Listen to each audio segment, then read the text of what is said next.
A tragic update in the case of two missing University of South Florida students. Today I'm able to confidently stand in front of you and tell all of you that we have located Nahida Bristy. We have contacted her family. Now the sheriff is giving us an inside look into the investigation and the horrifying details they've uncovered so far. This morning I'll be sharing information that needs to come with a strong warning. The details of this investigation are gruesome, and the actions of the suspect are nothing short of pure evil. And what happens next as one of the victim's roommates sits in a jail cell charged with murder? I'm Anjanette Levy, and this is Crime Fix.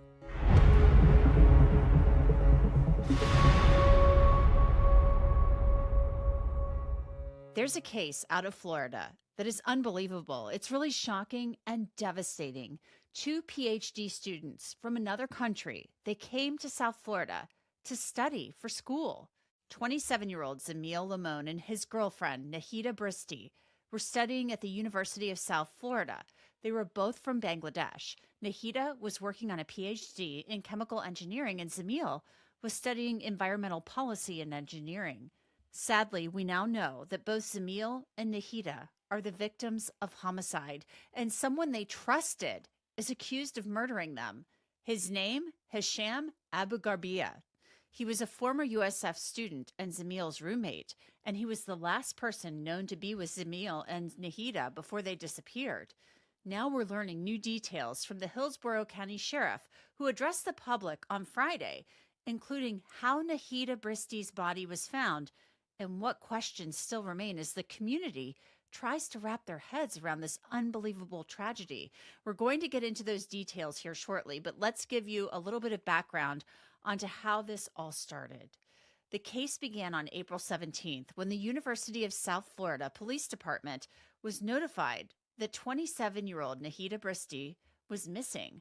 Her disappearance was described as very unusual since she was known as a very responsible person who never missed important events. The following day, April 18th, a friend of 27-year-old Jamil Limon contacted police because he was not answering any phone calls, which was also out of the norm for a person who was also considered very responsible. Investigators later learned the two students, who were both from Bangladesh, as I mentioned, knew each other, and that ignited a collaborative effort to find them. Here's what Hillsborough County Sheriff Chad Cronister said happened next. So our detectives believe that the first stop should be back at our second victim's residence. So we go to Jamil's residence where he lives with two roommates. One roommate continues to be elusive. The stories are inconsistent. Almost to the point where he will talk about anything, loves to talk about himself, and this continues and carries throughout the entire investigation, except when we want to talk about either one of our two victims. Then he immediately starts becoming elusive and deceptive. The other roommate, we learn very quickly that he wasn't involved, begins to become extremely cooperative, and at that point, he, at the initial stages, when this is still a missing persons case, notifies us that something's wrong. As police look around the residence shared by Jamil, Hisham, and another roommate, there's a few things that really stand out, and this is where the investigation starts to take a different turn. The doormat by the door's missing. There's some pots and pans missing. So our detectives, as hard charging as they are, their first stop is the dumpster. They learned that the trash compactor in the complex hasn't been emptied yet in these couple days. This is where we get the first break in our case. We go out there dumpster diving. These detectives getting inside of the dumpster and empty the entire contents. And they find Jamil's glasses, his student ID, his wallet, and his clothes, which are extremely bloodied at the time. Again, this is where we get our first break.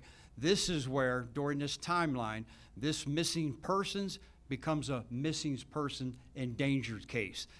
During the initial search, there were theories floating around that Jamil and Nahida were married and they ran away together.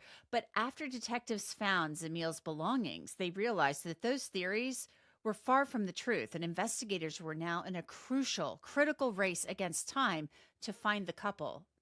At the time, we believe that our now suspect was at just a point of interest. We needed more information.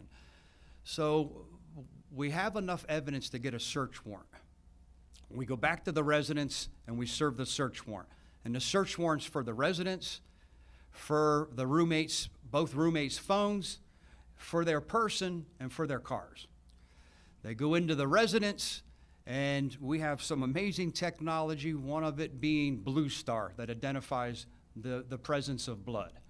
And when they deploy Blue Star, they can see in the kitchen area there's a large pool of blood.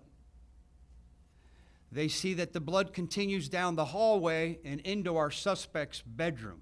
The technology is so precise and finite that we can see the outline of a human being on the floor next to our suspect's bed where he was curled up in a fetal position. Now, this is where police start to take a really good look at Jamil's roommate, Hisham Abu Garabia, who, according to the sheriff, was elusive and deceptive from the beginning. And now there's a blood trail from the kitchen to his bedroom. What else they find is shocking. We then examine his phone. His entire history had been wiped clean. No text messages, no emails, no GPS data. His search history totally cleared. So it takes us a little bit of time at that point because we have to do a forensic deep dive onto the phone. And what we found by doing a forensic deep dive is where we found a lot of disturbing searches. He searches for, can a knife penetrate a skull? Can a neighbor hear a gunshot? Can you bury a body in a trash bag and throw it in a dumpster?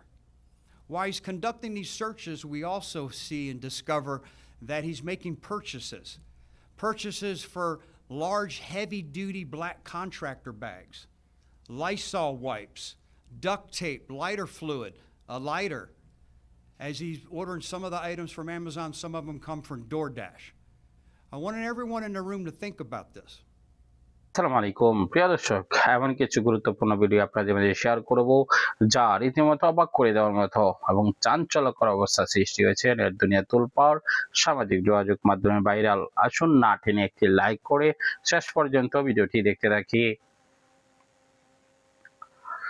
প্রিয় দর্শক, সম্পূর্ণ ভিডিওটি দেখলেন, বুঝতে পেরেছেন ভিডিওটি অত্যন্ত গুরুত্বপূর্ণ, তাই একদম না টেনে একটি লাইক করে ভিডিওটি শেষ পর্যন্ত দেখার জন্য ধন্যবাদ জানিয়ে বিদায় নিচ্ছি। দেখা হবে অন্য ভিডিওতে। ভালো থাকুন, সুস্থ থাকুন। আসসালামু আলাইকুম ওয়া রাহমাতুল্লাহ।